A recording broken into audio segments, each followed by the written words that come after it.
welcome back to Dr. Judi Online. Thank you so much for joining me as we continue to read from Peach's Womanist Thoughts on Finding Peace, Overcoming Peril, and Tapping Power. We're in part 2 of chapter 1. I'm starting to read from page 12 for those of you who are reading with me. Womanist Thoughts on Finding Peace, Overcoming Peril, and Tapping Power, part 2 of chapter 1. From an historical perspective, however, we have one language. Many of us were never exposed to our native languages. It has only been in recent decades that, aside from those who bravely serve in our military and athletes, black people even applied for passports or boarded a plane. We have only one country. And as Amanda communicated, and as you and I certainly can bear witness, America has not been kind to us. As much as we love America, it does not seem to love us. America does not love Peaches. As much as we need America, our only homeland, America does not need us. As much as we do shop, dress, earn degrees, own property, win political offices, etc., to be seen and heard, America neither sees us nor hears us. It is time for us to juxtapose the underground with what I term the overground.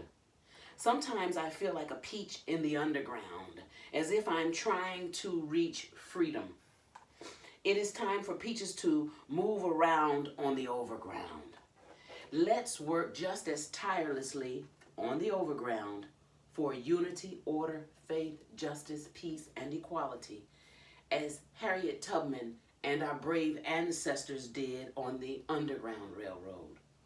Walk with me for a moment while I look at the world through my peach-colored glasses, keeping in mind that some things we can change, other things we cannot. So on this page 13, I have 2 columns, black girl, white world. So black girl, white world. So just follow me here. Black girl, cleaning, leasing, and purchasing. White world, enjoying, selling, owning. Black girl, shopping, consuming. White world, owning malls, infrastructures, producing.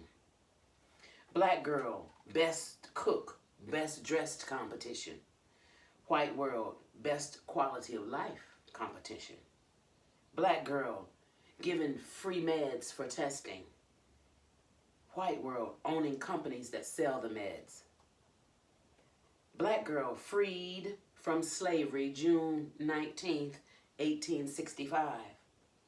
White world, built wealth during slavery.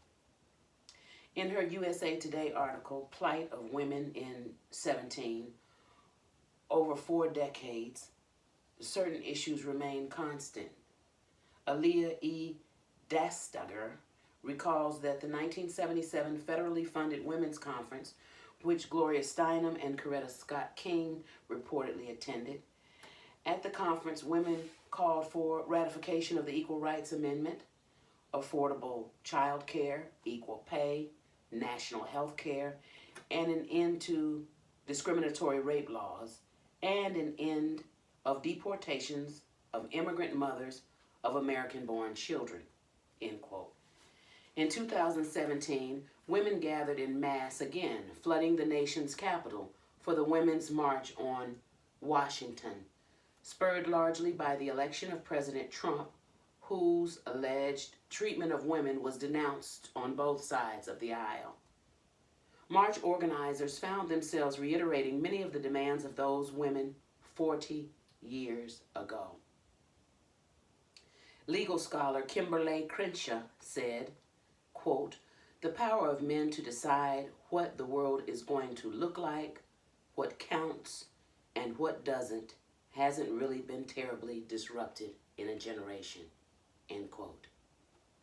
In a perfect world, we would all have the same rights and considerations in life, including those related to domestic violence, sexual violence, health care, politics, paid family leave, and equal pay. Although human nature and the human experience may have common themes, across racial, ethnic, and class lines, this book is specifically for Black women, for our discourse, and for our surthrival.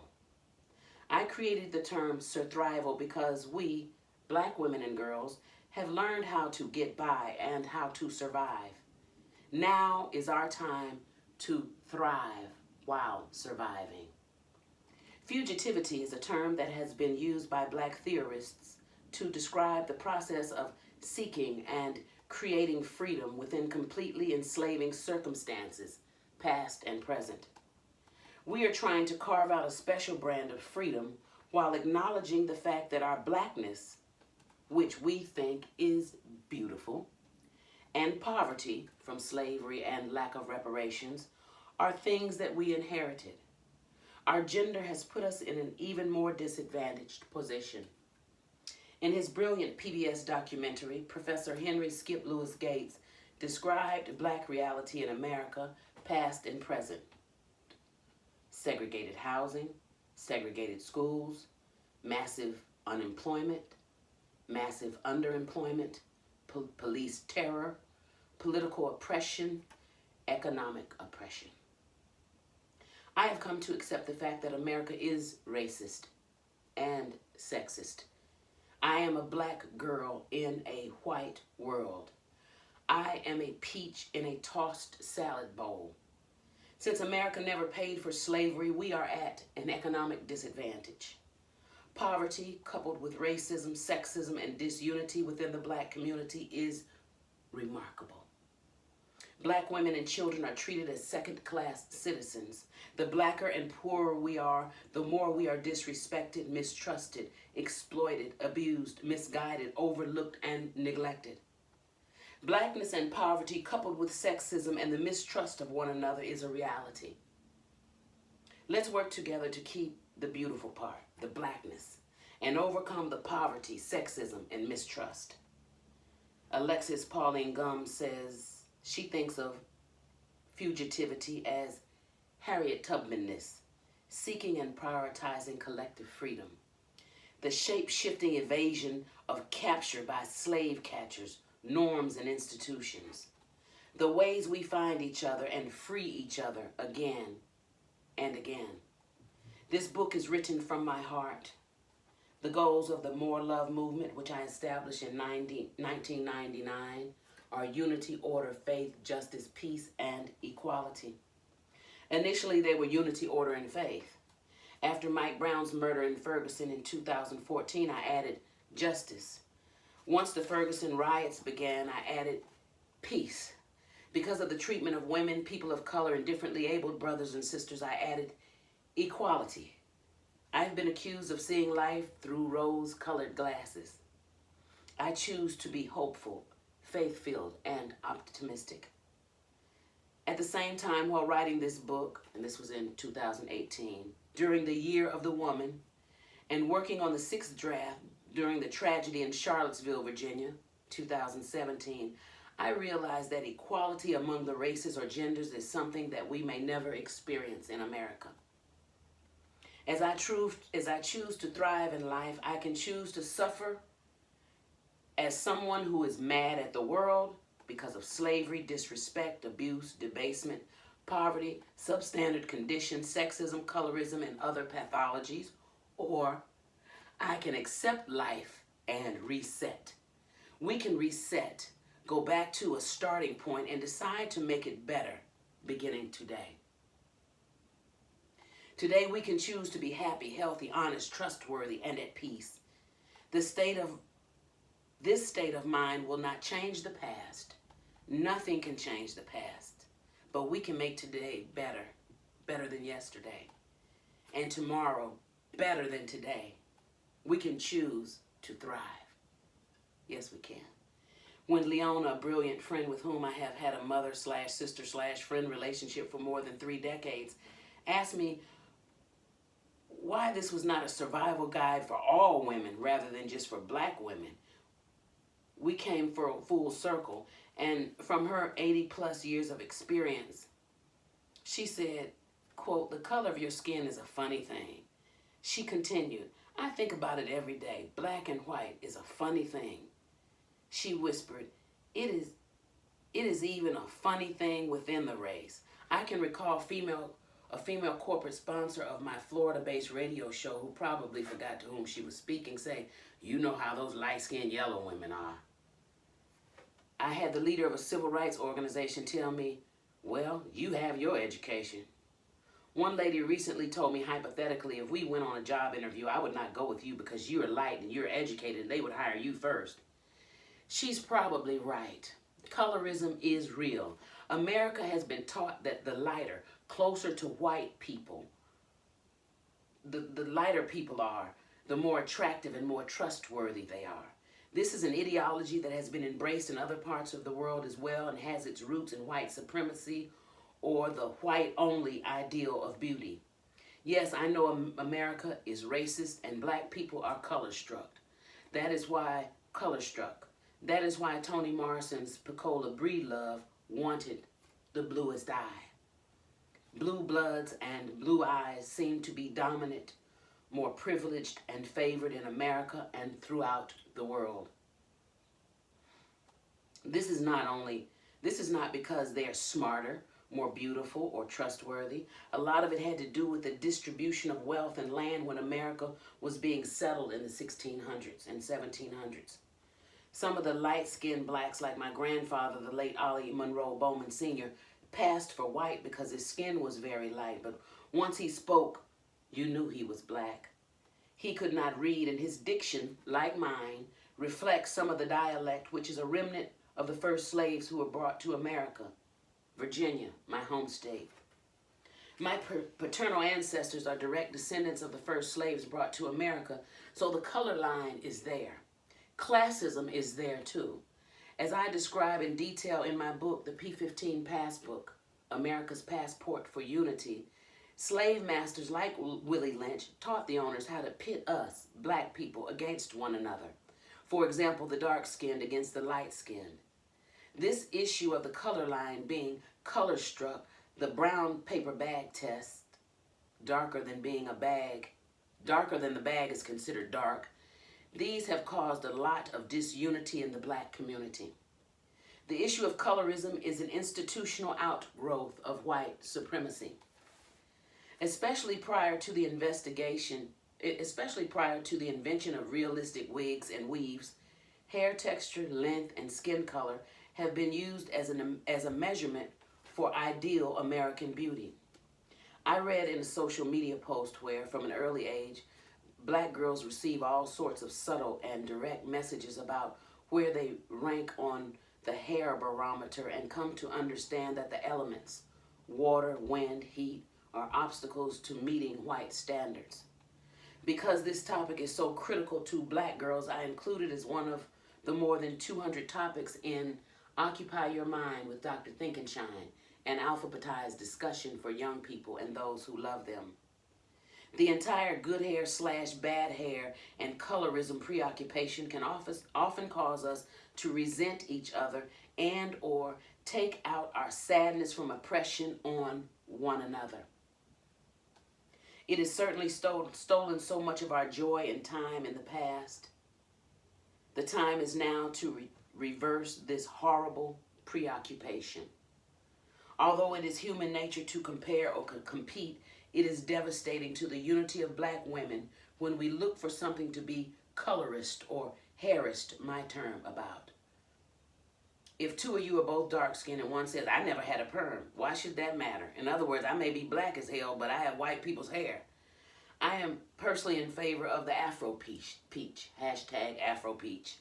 If you are both light-skinned, two people, light-skinned, married, degreed, and homeowners, why should the school where you earned your degree or the texture of your hair matter? Remember the honeybee who can only sting once and then dies.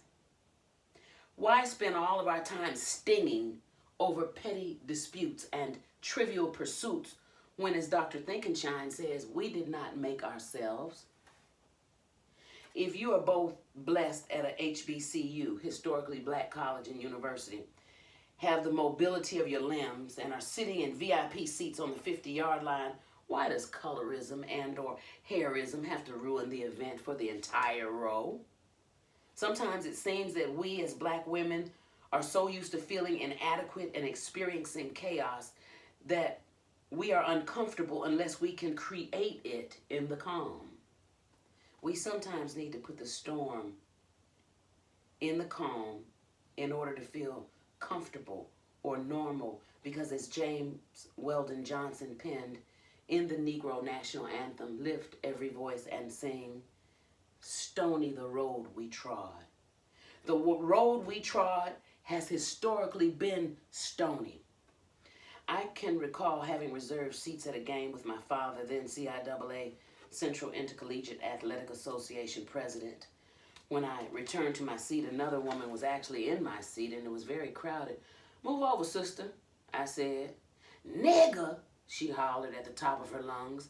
At that time in the early 1990s, I had a relaxer and my hair was blown out straight. Perhaps had I been a bit darker with an afro, she would not have imagined what she thought she heard. If I were as black and as beautiful as the night, she would have probably accepted it if I did say nigger. When I hear the word nigger, it can be a term of endearment if it comes from another black. But when it comes from a white person, it is a dagger to my heart. Let me hear what you have to say in the comment section about the word nigger.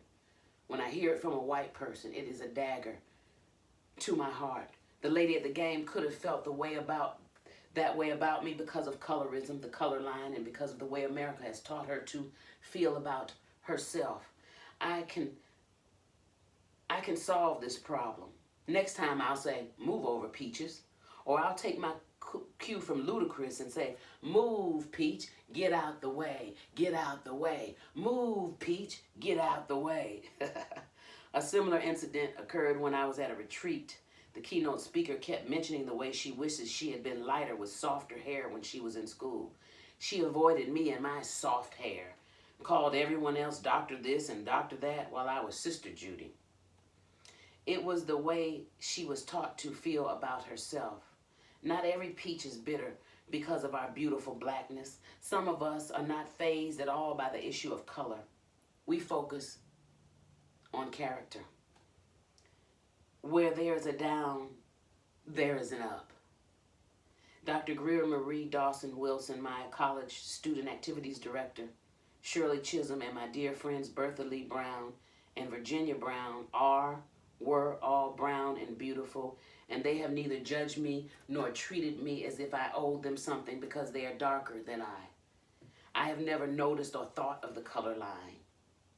After seeing a photo of a friend and me, a high school friend called and said, I know you're married, but I want to meet the dark-skinned girl who's in the picture with you.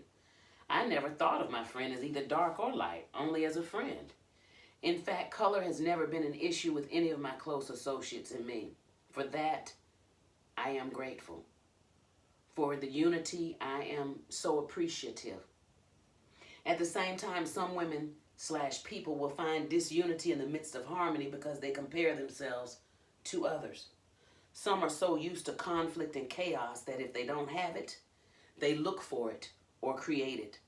A sister, fellow peach, can have the same skin complexion that you have, but your hair texture, relationship status, ambition or drive, professional associations, property ownership status, and personal talents can be a bone of discord if someone is looking for it.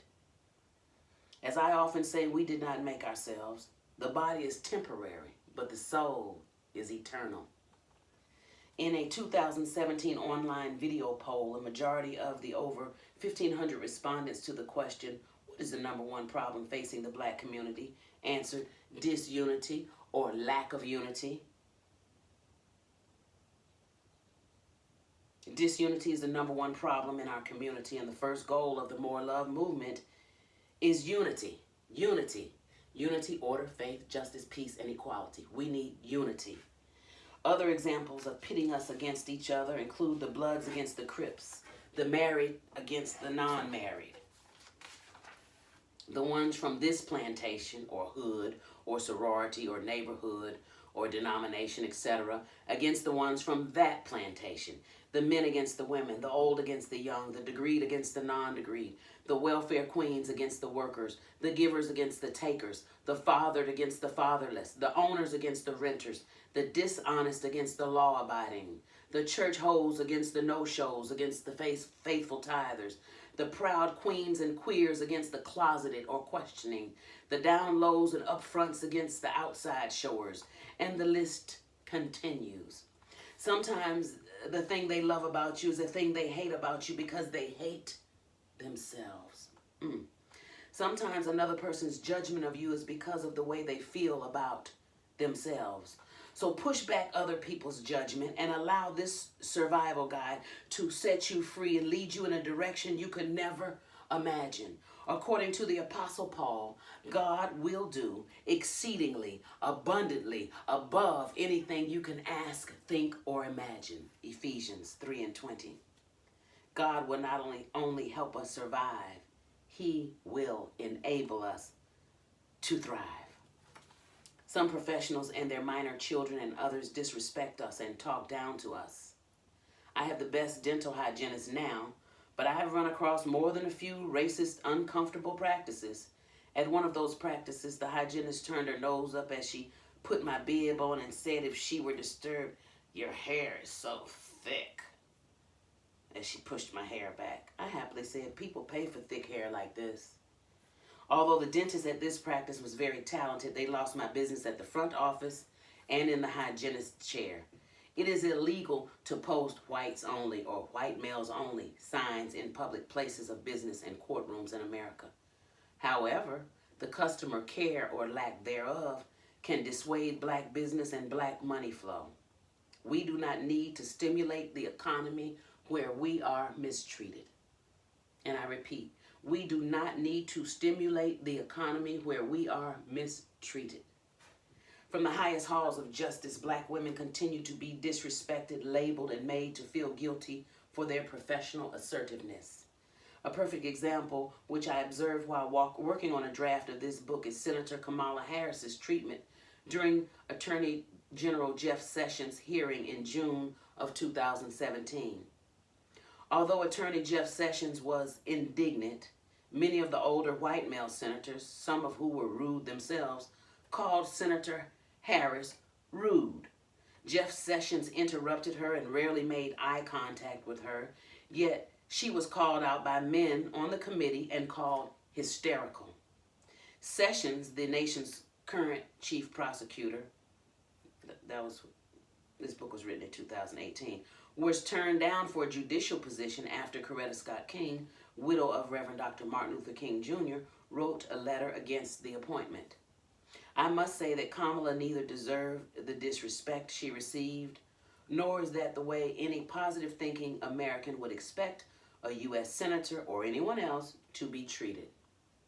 Like Martin Luther King Jr., a lot of her hate mail will come from other blacks. She's pretty, light-skinned, degreed, professional, assertive, ambitious, and powerful. Scripture teaches that the light shines in the darkness, but the darkness has not understood it. John 1:5. Senator Kamala Harris is fighting two battles: the archetypal black versus white male supremacy and black on black hate. Since our worlds are so separate, black and white, the race fight is not on the top of their list. However, she will continue to receive negative feedback from women who look just like her, not just like her, but of her racial heritage. Even immigrants who run stores in poor and or black neighborhoods throughout America are often taught that black people are stupid and black women can be easily disrespected without consequence.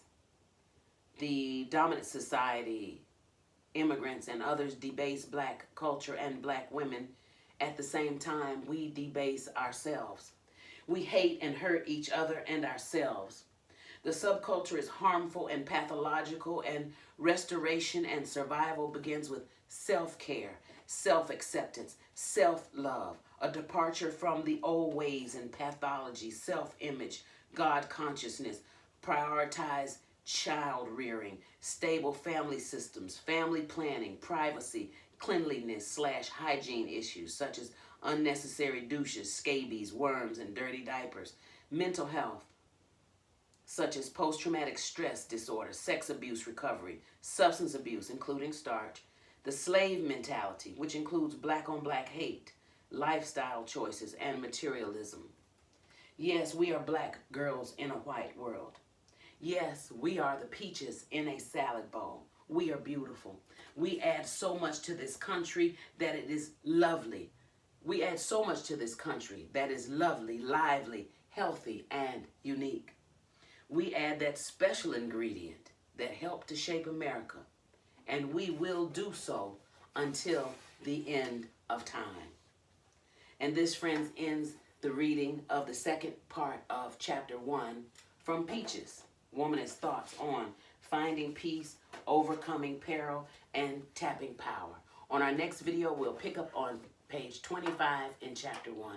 Until next time, the Lord bless you and keep you, make his face shine upon you, be gracious unto you, and give you peace, power, and love. More love. Boost.